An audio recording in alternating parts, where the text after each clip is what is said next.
している関節をきしませながらピカピカだった僕の体はもう錆びついてまあボロボロ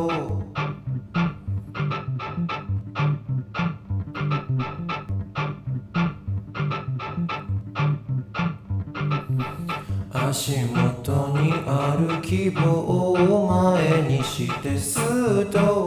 りして気づかない寄り道してでも手に入れたいものがきっとあるのだろう。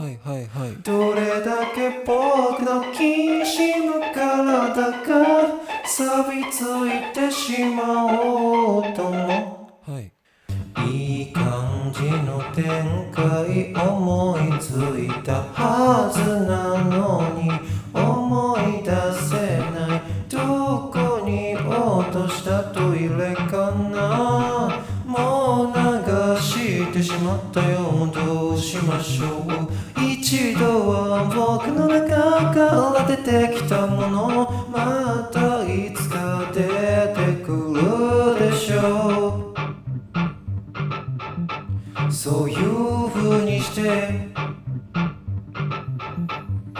からめる何の興味もそそられないジュース飲み込んだら本能的に吐き出した好き嫌いせず栄養を摂取したいのに心が受け付けないしょうがないでなだめるもんやっぱりそれで切り捨てたくない寄り道してでも手に入れたいものがどうしようもなくあるんだよ